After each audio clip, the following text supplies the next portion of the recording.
Okay, good morning everyone.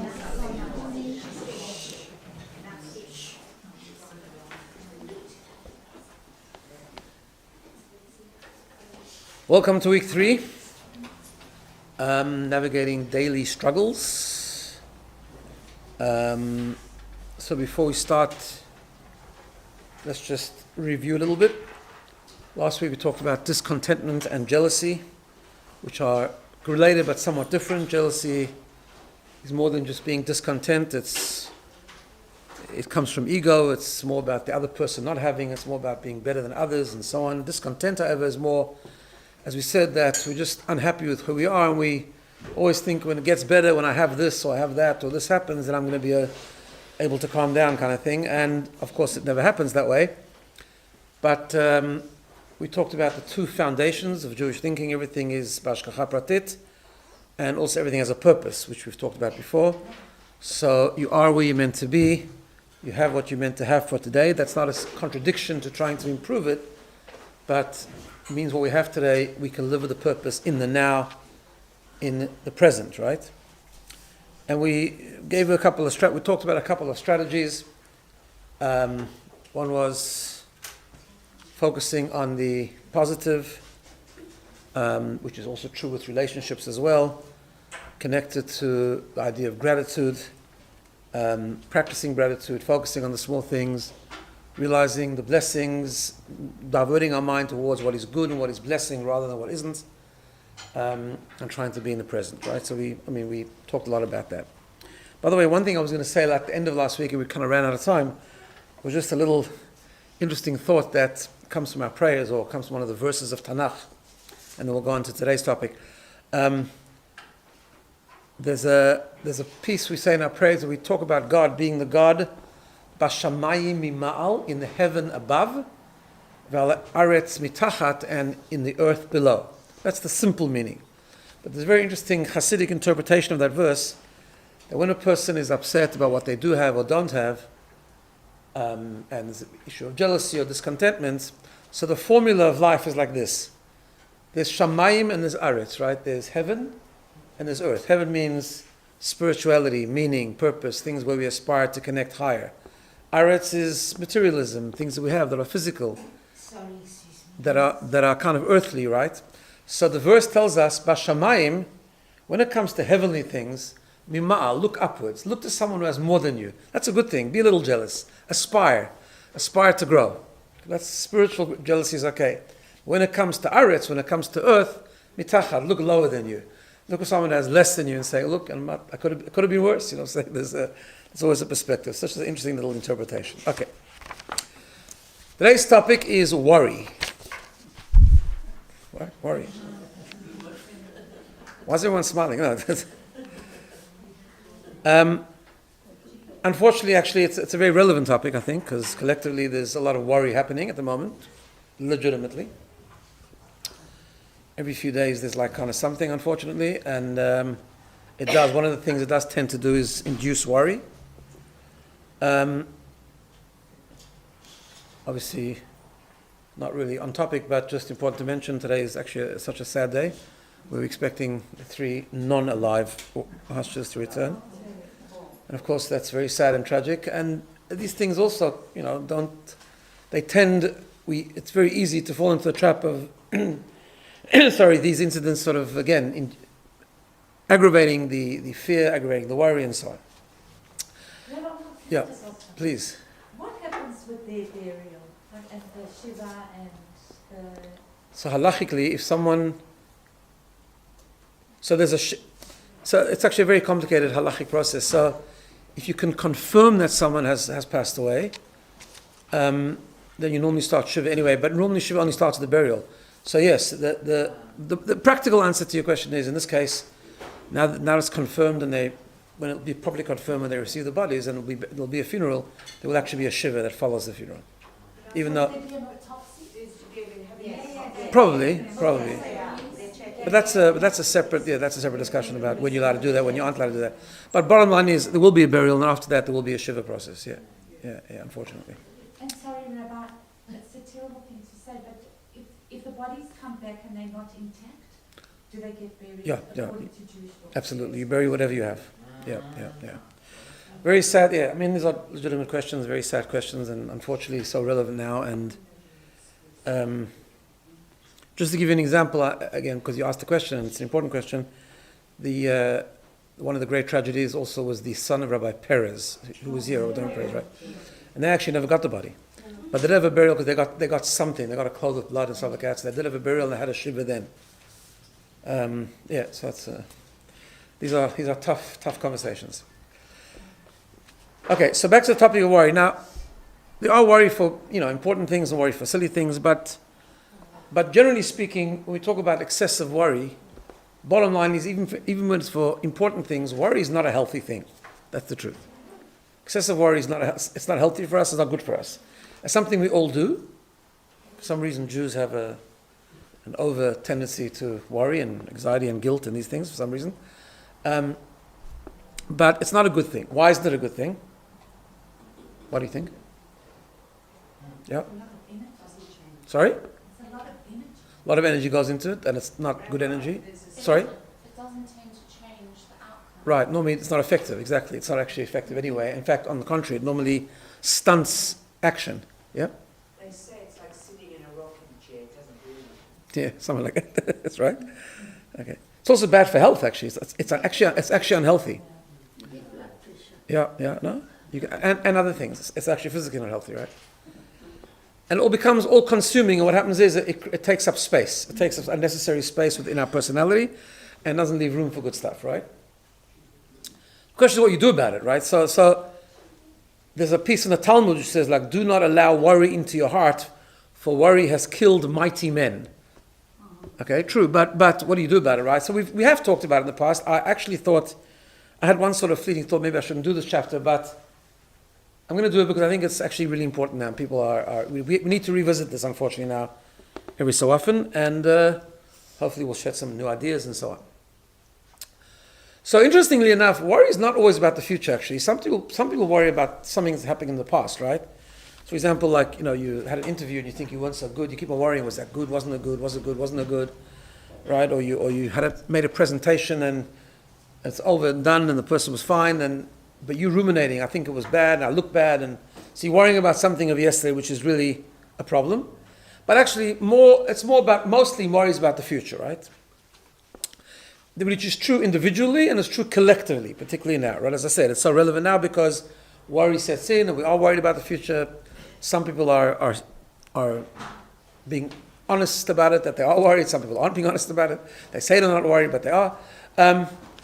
So worry is a big thing, and of course, worry often what happens is worry is a first cousin of fear, because worry leads to fear, especially collectively as a collective people, right? Now, before we continue about worry, obviously it's very important to differentiate between good worry and bad worry, right? Worry is not entirely bad, because good worry means when you worry about something just enough to create a sense of urgency, right? A call to action, something that I can do. Someone's unwell, so of course you're not flippant about it, you're worried about it, and therefore you seek the best medical advice, or you do what you need to do. You're somewhat worried about earning a living, so you do something about it, right? And also but that kind of worry is normally short term. In other words, about something that has happened, it's something I need to do, it's a call to action, a sense of urgency, what can I do now, and I get it done, right? But bad worry is, number one, hanging on to the worry, right? It's about ruminating on the thoughts of worrying. And it's mostly when we worry, it's about carrying a load of something that I cannot control, right? That's the problem with worry. In other words, good worry is about worrying something that I wouldn't use the word control because we don't really control anything, but we control our decisions at least, and it's something that in the realm of nature I can do something about it. I can make a telephone call, I can do a bit of research, I can explore something, I can ask someone's advice, and so on and so on, and I can guide my actions and inspire my actions according to what I've done. But most of the time that we worry, actually, if you think about it, most of our worry, because normally the good worry is taken care of within a day, and then most of our worry is continuing to worry about something that we just cannot control. And the sign of good worry and bad worry is very simple. The sign of bad worry is it doesn't lead to any action or any effectiveness, right? Then you know it's bad worry. If you're just worrying, I'm not saying it's hard to get rid of. I'm just saying it's a normal, natural response. But it's part of the way God designed us in terms of flight and fright and freeze and so on and so forth. But it is thoughts that we have that are effective. They paralyze us. They stop us thinking. They kill our positivity. They kill our effectiveness and a sense of achievement, and becomes a problem, right? And it's something that we all have. We all do this as, again, part of the normal daily struggles. I'm not talking about someone who's got heightened anxiety and suffers from anxiety and clinical anxiety and so on. I'm talking about the worry that I think everyone in this room experiences and beyond the room, right? And we all experience it, and we are plagued by it sometimes, and we all would sort of like to achieve some sense of calm, and what do we do about it? Okay. So there are many strategies, and we're going to talk about the main one today, but let's talk about a couple of them first. So the first one is short term, when we suddenly get this wave of worry, is to apply what we spoke about in the very first session, which is what we called in Hebrew Hesach Hadas, which is the idea of distracting ourselves away from the thought, having the ability to replace thoughts with other thoughts, having things ready which are positive and less sad and less dark to replace our thinking practice right away. Because as we said the very first time, as we learned this general strategy, that it's always good when the emotion initially attacks, that's when it's strongest, and that's the time that you actually have to dismiss it. And the way you dismiss it is by choosing. You can't dismiss a thought because we think all the time, but what you could do is you can choose to think about something else. Right? We did this at great length in the first session. But with worry, and especially legitimate worry, it's not enough, that strategy, because it will keep coming back and it'll keep reoccurring, so we need a deeper strategy and a broader perspective, right? So one of the things that just pops up in the Talmud often is this concept about reminding ourselves that the only thing that we really can relate to is the present. What I mean by that is, we always worry about something in the future, knowing that the truth is we don't know anything about the future. The future is something we're not really connected to altogether, right? So many things can happen between now and tomorrow. So many things can happen between now and next month, right? The world can change. I mean, we've seen this over and over again, and yet, we saw this before COVID. How many of us had plans in whatever the year was of COVID? But, right, before at Purim time, Pesach time, we all had tremendous plans. And in a second, the entire world changed. Right? We don't know what's happening. It's going to happen for the bad, it's happening for the good. All things can happen. So really, it's actually worrying about the future. It's about convincing ourselves and reminding ourselves that worrying about the future is actually pointless. Not only does worry anyway is not effective, because we mostly worry about things we can't control, but it's pointless, really, right? In the Talmud, there's a little funny thing. In the Talmud, the Second Temple, which is, I don't know, roughly about, let's say, 100 before the Common Era or something, there was a writer. I'm not sure if he was Jewish or not, but he's quoted in the Talmud. His name was Ben Sira. And he wrote a book of different thoughts and different ideas. A lot of them were rejected by the rabbis of the Talmud as not being legitimate, but there were some that were very good, and there was a rabbi called Rav Yosef who used to repeat some of the things that Ben Sira said. And one of the things he said was, do not be distressed by tomorrow's troubles, because you don't even know what's going to happen today. That's why it's pointless of worrying tomorrow, right? And therefore it comes out that all you're doing is distressing yourself about a world that you might not even experience. You're projecting into a world that you might not even experience. Yeah. So, in other words, it's really about focusing on the present, focusing on what is now, focusing on what we could do now, and so on. It's related to another thing. I'm sure I've repeated this before, but there's a beautiful little Hebrew phrase that's brought down in different places, which says, Ha'avar ayin, in Hebrew it works much better. It says, Ha'avar ayin, the past is no longer here. Ha'atid adayin, the future has not yet come. The ha'oveh, and the present is keheref ayin, the present like a split second. So da'agam minayin, where does the worry come from? Like, what's the point of worry? Ha'avar ayin, right? Ayin, aleph yud nun. Ayin, it's nothing. It's gone, right? The ha'atid adayin means adayin, lobar, it hasn't come yet, right? The ha'oveh, the present, keheref ayin, which means like a blink of an eye, is da'agam minayin. Where's the worry come from? Okay. But that's what they say. Yesterday's a history, tomorrow's a mystery, today's a present. Right, same sort of it. All right, so really the truth is, what is the real strategy for worry? Because it's all very nice. We'd say the worry is not here yet, and the future's not here yet, and I can't control. It's all true, but what is the perspective? What do we? Because this needs a lot of mind changing, a lot of reframing, a lot of changing the way we think, really, to deal with worry, which keeps coming back.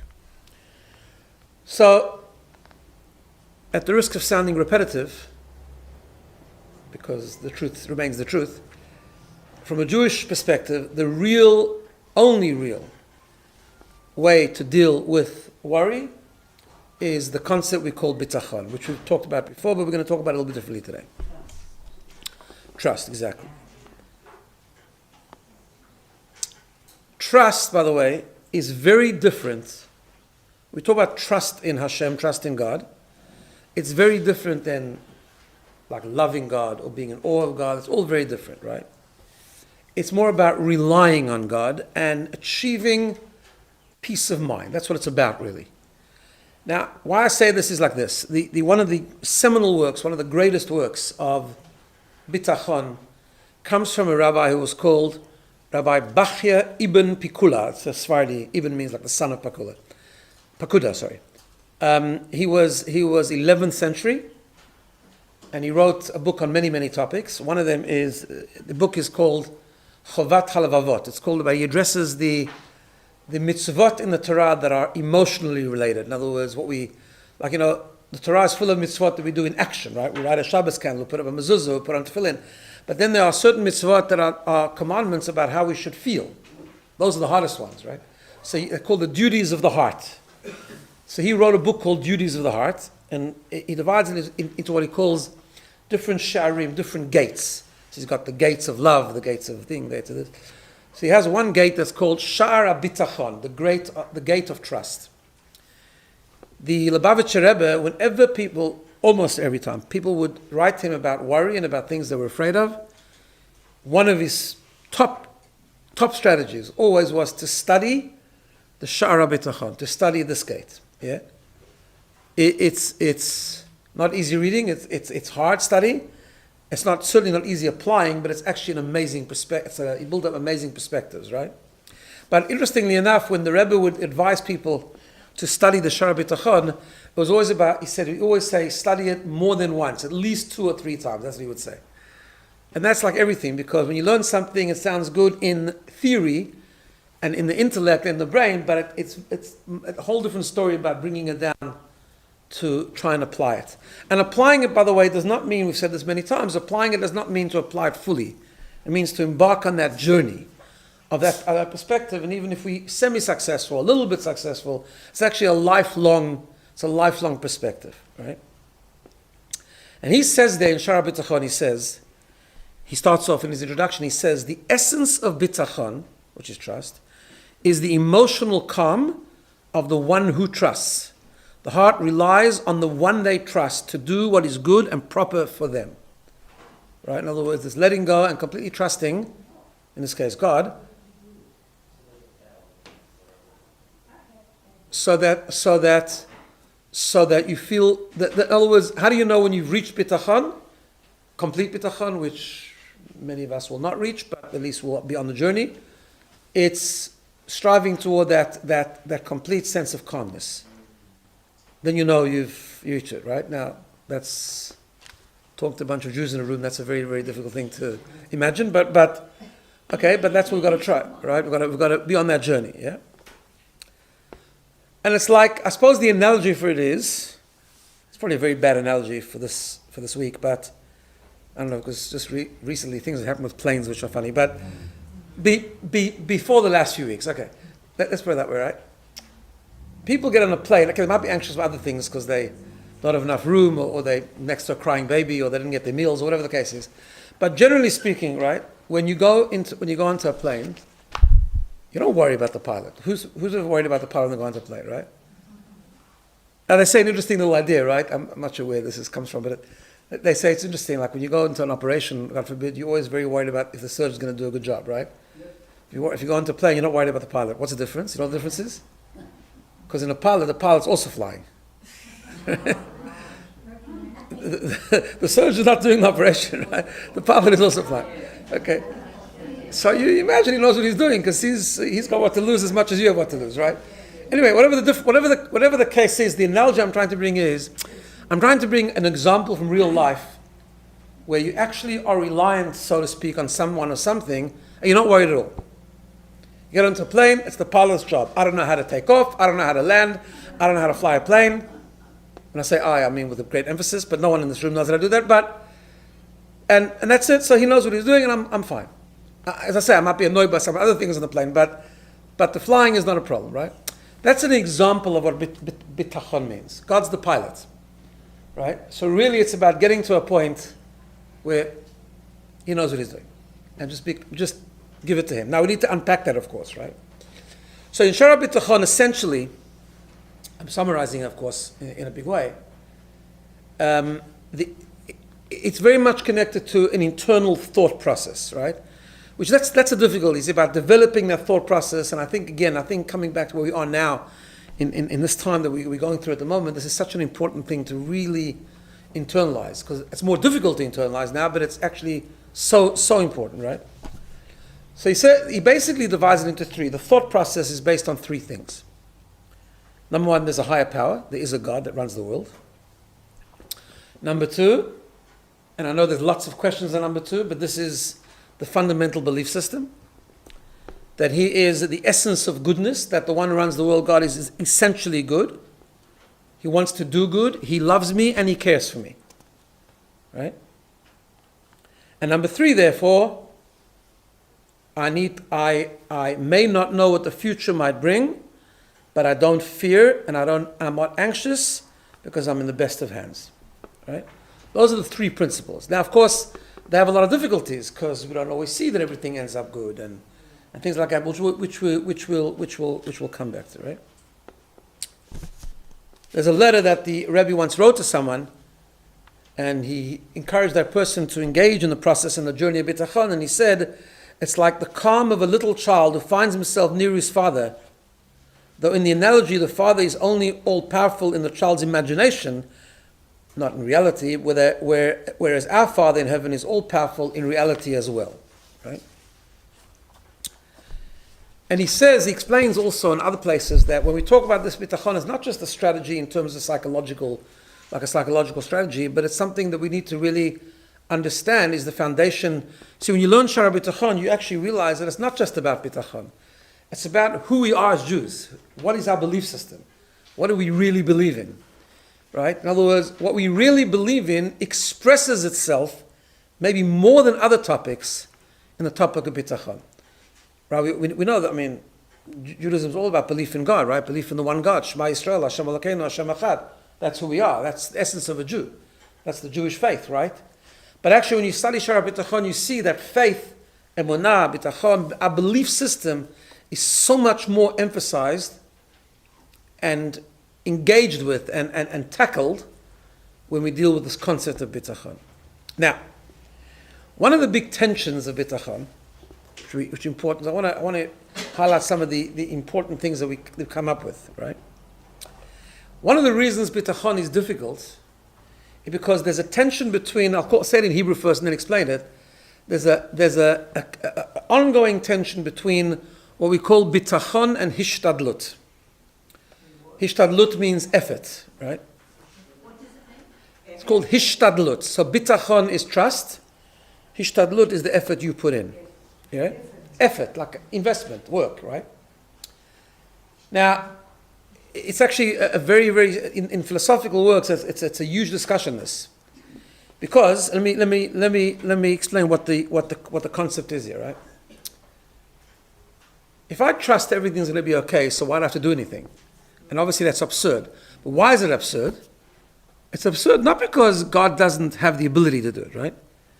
The same God that created a whole world and feeds all the animals, he could tell you, go to bed and enjoy life, and I'll give you food, I'll give you health, I'll give you sustenance, I'll give you everything. But he doesn't do that, right? We know he did it for the Jews in the desert where they didn't have food, so the manna rained down from heaven for 40 years, correct? Every day, that's what to eat. It was the manna from heaven, which was miraculous. But as Nachmanides says, for God, nature and miracle not that different, right? Is it miraculous that the sun rises every day? Well, we don't think so because we expect it to happen because it's part of nature. It's part of the natural cycle, correct? Whereas if we talk about something happened, the sea splits, that's a big miracle, right? Okay, so it's a big discussion what the difference between nature and miracle is, but Nachmanides, the great sage Nachmanides said, actually not that different, it's just that we expect one to happen and we don't expect the other to happen because God created a system called nature. He wants the world to run like that, but he's behind everything, so therefore the sun, the majesty and the beauty and the amazing event of a sun rising, or for example, throwing a seed into a ground and suddenly it should grow into a tree, it's just as miraculous as a sea splitting, just not normally happening, right? But nevertheless, there's a verse in the Torah which says, a very fundamental verse. It says, "Ubeirachacha Hashem Elokecha," God, your God, will bless you, b'chol asher ta'aseh, in everything that you do. In other words, I want you to do. God says, I'm not going to rain manna down for you. I'm not going to let you lie on the couch and do nothing and just have everything happen for you. I'm not going to make you well when you're not well if you don't do anything about it. Because I want whatever my blessing is going to be, it's all coming from Him, but I want that blessing to flow through a natural channel. Now, we can philosophize, and there's much written about why God wanted it that way, right? So it goes really to the heart of the purpose of creation. God didn't want us to live what we call a miraculous life. He wanted us to work hard. He wanted us to work within the world of nature, in the world of scientific rhythm, because He wanted us to bring godly consciousness into that system, right? Teva, the word for nature in Hebrew is teva, nature. But the word teva also means to be sunk in. It's like if someone, God forbid, drowns, it's also the same word, teva, like nitzba. It means to be sunken in, right?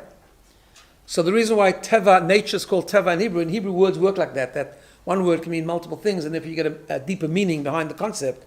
The reason why teva is called nature is called teva is because nature is a system where, because of the rhythm of the way it happens every day and the way there's a sort of a cause and effect. If you plant, then it grows. If you don't plant, it won't grow, and things like that. So God becomes hidden there.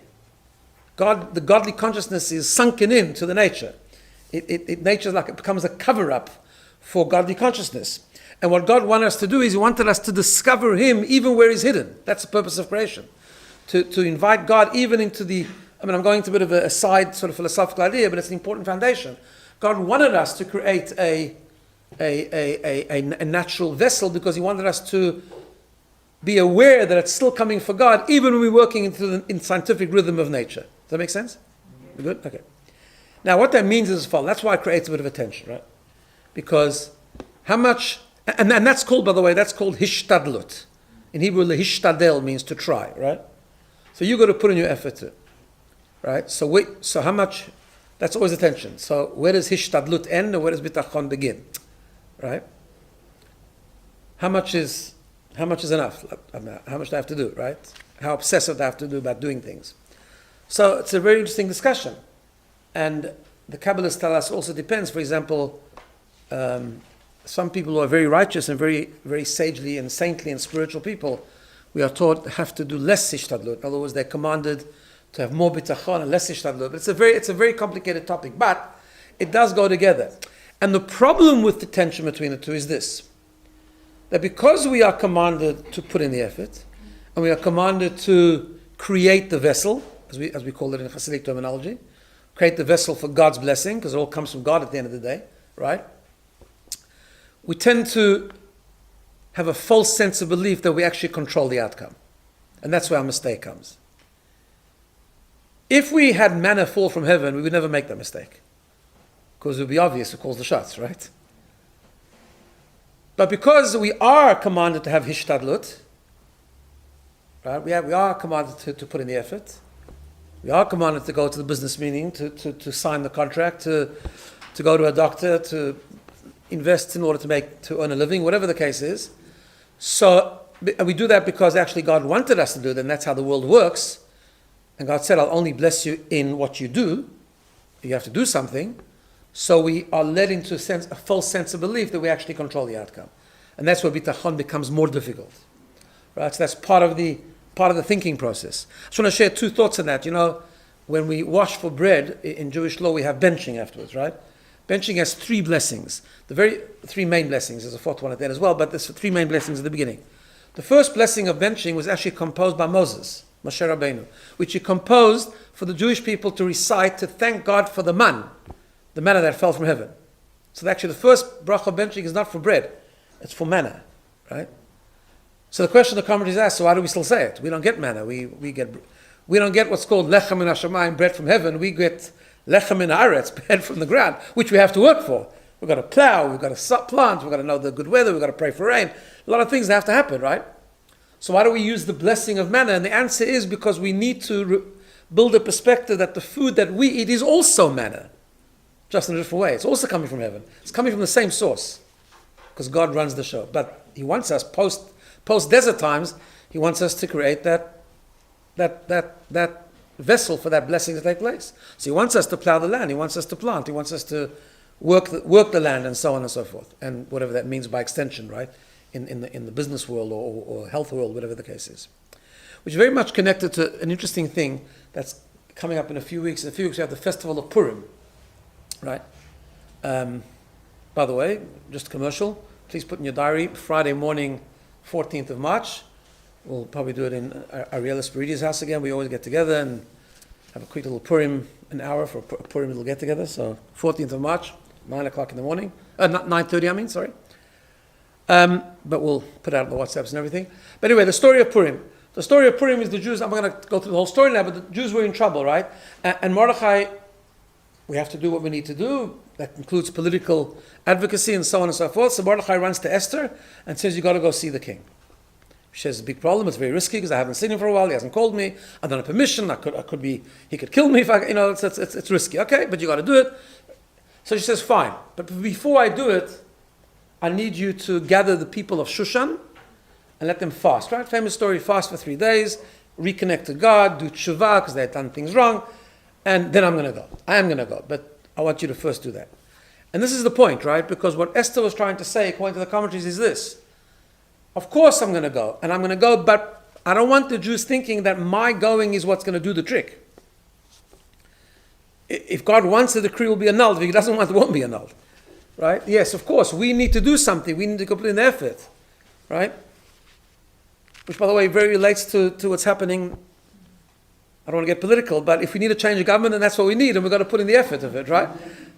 Okay? You didn't have it for me. But I know, because it's so blatantly obvious. But anyway, right?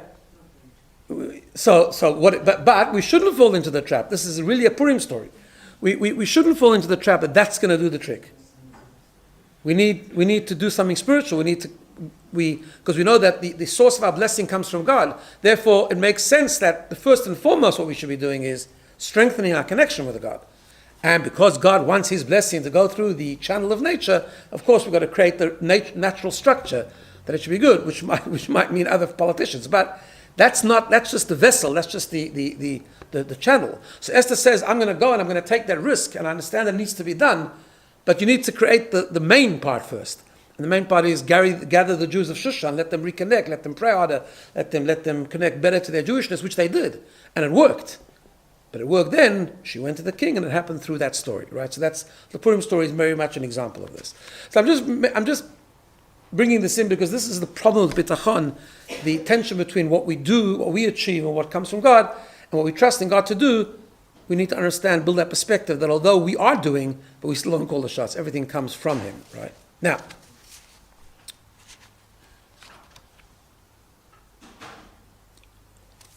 again, one of the letters, I mean, there's so many, there's hundreds and hundreds of letters of the Rebbe on this topic. One of the times he wrote, he says, therefore, because we have that idea, right? So you need to stick to your lane. So for example, it gives the analogy, what happens if someone is employed in a huge business? And that person has a particular role, right? He's got to work in one department, do something. But he's not working efficiently. Why isn't he working efficiently? Because the whole day he's worried about the whole company. He's worried about everything in the company, right?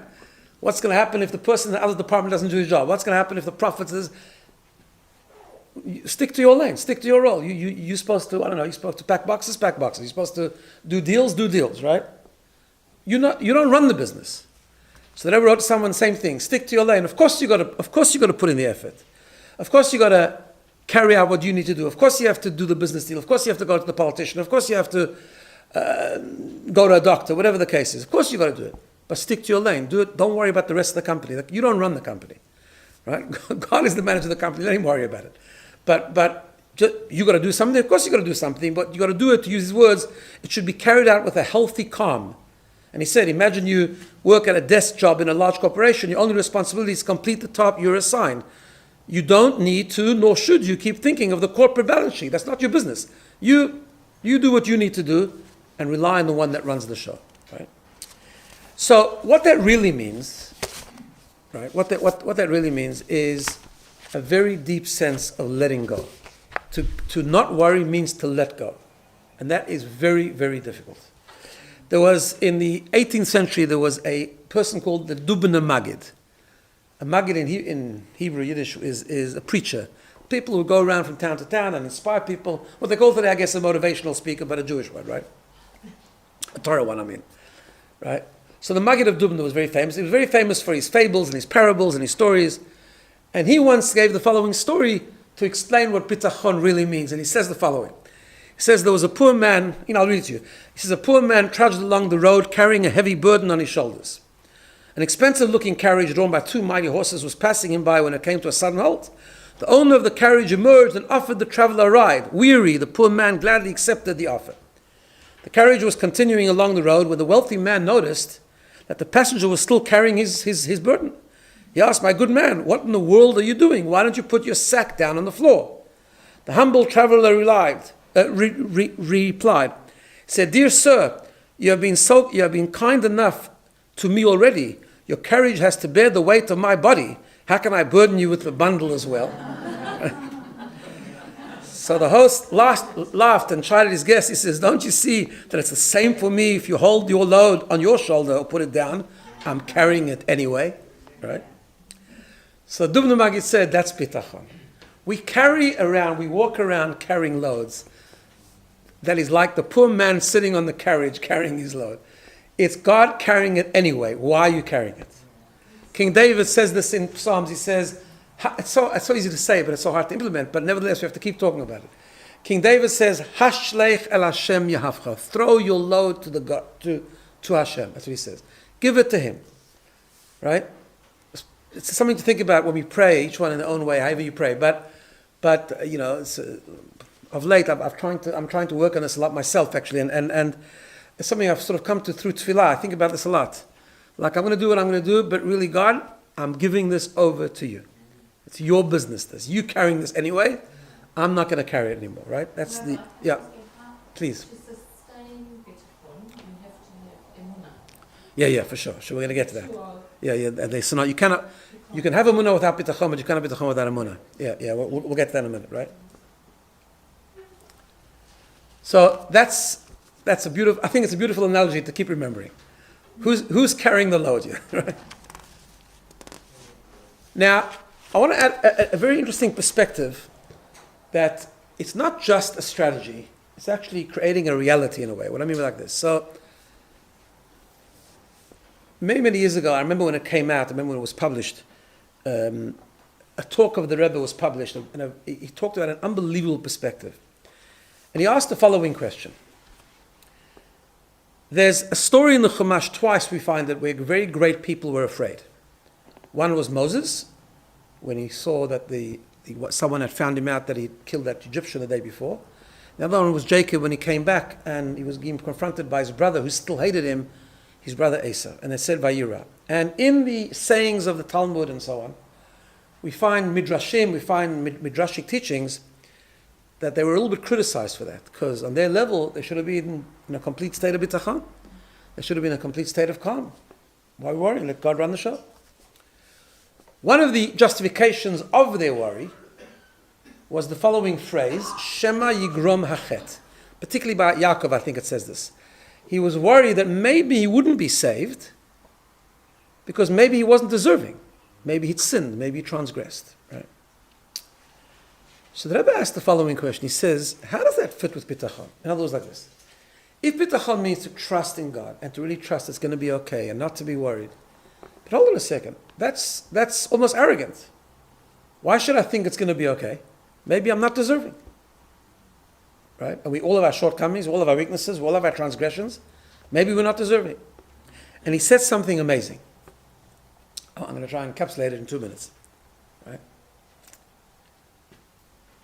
He said, no, it's true. Maybe we're not deserving. But here's the difference. Not deserving means that there's the world of the rationale. In other words, there's a world where we're supposed to do certain things and earn other things and be deserving. And if we're not deserving, maybe our bank account is a little bit lower because of that, because we're not deserving. That makes sense in a logical world. It makes sense in the logical human mind. But he says bitachon, and bitachon is different. Bitachon means that I'm giving up the load. In other words, I'm saying to God, I acknowledge and I feel and I internalize that actually this has got nothing to do with me anyway. It's you. You are running the show. When we give it over to God, then we don't have to be deserving. Now, of course, we should always try to be deserving. We should always try to connect to God because it's good for us. And it's the purpose of creation. And we should always try to do a mitzvah. True. But when we talk about trusting, surrendering, and trusting in Hashem's ability to give us, He's not limited by our shortcomings, right? He's infinite. Infinite means He can tolerate our shortcomings. He can give us even if we don't deserve it. He's the world of the infinite. So in other words, there is a concept of being deserving and not deserving, but that's a concept when you hang on to it. So in a way, God says, okay, you know what? If you want to run the show, well then you run the show, but then it's going to be hard. You have to be fully deserving. But if you give up running the show, and you have bitachon, and you work on your bitachon at least, so there's a verse in Tehillim, in Psalms, which says, Haboteach b'Hashem, he who trusts in God, chesed yisovevenu, kindness will surround you. Right? In other words, the very bitachon generates positivity, generates blessing. Because bitachon, not just saying, well, I rely on you, whatever's going to happen. Bitachon, the way it's explained in many places, is you actually believe it's going to be good. It's going to be okay. It's going to turn out fine. Well, maybe it won't turn out fine. Maybe I'm not deserving it to turn out fine. Right? And yet we know that we do need to think it's going to turn out fine. We see that from our prayers. God was one who asked us to pray, and like we don't come to our prayers and say, "God, I'm not going to pray. Just do whatever you want. It's in your hands." No, we do pray. Right? Say, "Please, God, could you give us help? Could you give us sustenance?" So why do we do that? Because it's also part of bitachon. Prayer is a part of bitachon. What we're saying to God is, I don't know if I'm exactly deserving or not, but I'm giving it over to you. And when it's in your reality, me being deserving is not that relevant. And that's why even Yaakov was criticized. Because on his level, he was missing in his bitachon. He was missing his bitachon for a good reason. He said, well, maybe I'm not deserving. Maybe not. But bitachon overrides that. Because you're leaving your world. In your world, maybe you're not deserving. But if you surrender your world to God, it's a very different story. Now, of course, as Asheli mentioned before, bitachon comes from emunah. And again, this is one of the difficulties of bitachon. Because what's niggling is the elephant in the room. The elephant in the room is that there were plenty of times in the Jewish history where people had bitachon and it didn't turn out okay. That's a reality, right? Let's call it what it is. How do we, and it's hard sometimes when we look at Jewish history or we look at individual history. There are times where people were great people and had bitachon and it didn't turn out okay. That's also where emunah comes. You see, you can't have bitachon without emunah, yet even though they're actually paradoxical in a way. Because emunah means you believe in God, whatever happens is ultimately for the good. He has a plan, we don't understand it, but it's His plan, right? And actually what's expected of us is, bitachon is one expression of emunah, but then it's more for the future. And yet, paradoxically, we have to hold these two truths at the same time. And we have the ability to do that, apparently. We have a very powerful soul that allows us to be able to do this. It's not easy. Yes, it's true, there were times it didn't work out okay, and there were times for God, for whatever reason, brought things upon people, individuals and communities and collectively, things which don't seem like it's good. We don't know what His plan is, but to our eyes, at least, it doesn't seem like it was a good outcome, right? And yet we still have bitachon. So for the past, we have emunah, and then emunah for the future fuels the belief that we're in His hands, He's an all-loving Father, He's the essential good, and it will be okay. At least we remove the worry completely.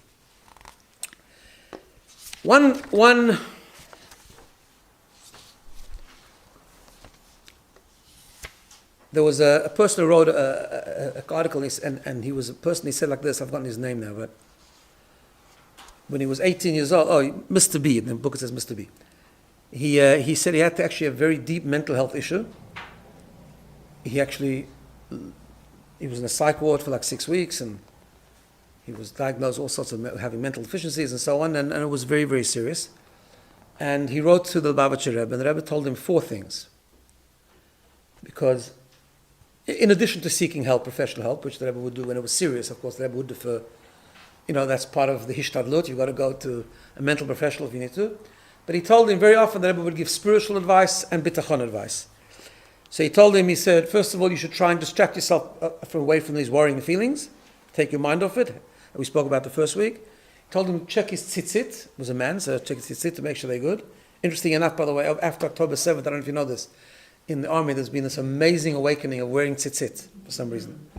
In fact, there was a time that they were asking people to volunteer to make them because they couldn't have enough of them. He said to check your tefillin, and then he told him to study the bitachon, to study the gate of bitachon, right? So this is kind of the approach. Now, it's a bit more than that also. I want to just go back to this about creating the positivity. So there's a famous line. It comes from there was a Hasidic Rebbe called the Tzemach Tzedek, who had a Hasid, and he had because also we need to know how to put this into practice, right? It's a very hard thing to fully let go, right? But what we could do is the following. So he had a follower that came with a very serious problem. He had a child that was not well, and so on and so forth. And he told him, and it was the doctor had said it's very urgent and thing, and he lived in a shtetl near the Rebbe, and he ran to the Rebbe to ask him a blessing and advice, and the Rebbe saw he was very upset. So the Rebbe told him the famous line, this Hasidic Rebbe, the Tzemach Tzedek, he told him the famous line, Tracht gut wird sein gut, which means think good and it will be good. And he was able to put it into practice, and it really helped. Now, what does that mean? What does that mean? It's not just about a psychological strategy of positive thinking and all that kind of stuff. It's much more than that. Because we believe that what we do really makes a difference, right? There's a concept that we actually create a reality. There's a line in Pirkei Avot, Ethics of the Fathers, that encourages us always to know there's something higher than us. It says, Da ma lemala mimach, know what's above you, right? But the Baal Shem Tov explained it a bit differently, and he says, there's always different interpretations of the same passage. He said, Da, you should know that ma lemaila, what's above, is from you. You create the energy that comes from above. So one of the things we could do, obviously we need to learn about this and think about this and change the perspective and have that Dubin Magid parable in our minds all the time about putting down the burden and let the wagon driver carry it because he's carrying it anyways, right? What we could do is we can make an effort that when we are anxious and we are worried, actually to speak only positively. Now, some people find that difficult because sometimes it seems a little bit hypocritical. It's going to be good. Yeah, thank you, Shkoyach. It's going to be good. Like, I know what you're thinking, right? You're not thinking it's going to be good, right? But actually, we do need to do this because what we think makes a difference on ourselves and above, what we say makes a difference, we actually create an energy. And that's why it's extremely important, together with building the perspective, together with building the bitachon mindset, which requires learning and more thinking and more delving, and strengthening our connection to Hashem and emunah and bitachon and so on and so forth. it really also, we need to know the power of our cognitive thinking and our cognitive process. In the meantime, because learning it makes it easier to get go, but also saying positive things. Now, I don't mean just like empty affirmations. I'm talking about taking what you really deep down believe and expressing it, even though in your heart maybe you're not there yet, right? But you do believe it. In other words, when we learn about it and we believe it, and deep down we all believe. Because it's really important, and I think this is such a relevant thing nowadays, because we're very tempted to talk gloom and doom. Now, we have to go, again, it's always the tension. We have to be realists. We're not talking about going to some sort of fantasy, looking at things with rose-colored glasses. No, we know the situation. We know the urgency. We need to do the hishtadlut. We need to do the political advocacy. We need to have a good CSG. We have to have good mezuzahs on the door. We have to do all the things we have to do. Right? And the more we see what's happened and the more we follow the news, which maybe we shouldn't follow so much, we should follow a bit, just know what's happening. Of course we have to do what needs to do. Of course there has to be a call to urgency. But that's it. What we need to not do is talk gloom and doom. And there's a very, very natural tendency to do that. So again, I want to make it clear, I'm not talking about not being real. We need to do what we need to do. But at the same time, we also need to talk positive, because deep down, we believe what it says in the gate of Bitachon. We believe that God runs the show. We believe that He's carrying the burden. We believe essentially He wants our good. We believe He's like a father that's hugging us and always with us, even through challenge. We believe all these things. We actually make sure we need to express it. We might not feel it just yet, or not all the time. And we might have challenges that make it difficult for us to really feel it. But we do believe it. In our mind we believe it. In our heart, in our soul we believe it. But we have to also put it into words. Why? Because God created the world with words. Right? It's an amazing thing. We've mentioned this before. By Yomer Hashem, God said, let there be light, let there be trees, let there be this, right? Words have a creative power. We need to talk positive. We need to strengthen each other. We need to say it's going to be okay. We're going to do what we need to do, but we're going to strengthen our bitachon, and it's going to be okay. In many places we can see the tide turning. I'm talking about collectively now. We can see some really good things happening, but it's not there yet. But it's going to be okay. And we need to talk that. Tracht gut wird sein gut. We say that so we can think that more. If we say that, then we think it more. When you think good, we generate a positive energy, and it will be good. Mala, what's happening in Shamayim, in heaven, comes from Asala. We create the reality. So it's not just optimism and being optimistic. It's about actually creating a reality. And even the way we talk, I'll just finish with this. There was a story that's written in that book I was referring to before about Letters for Life.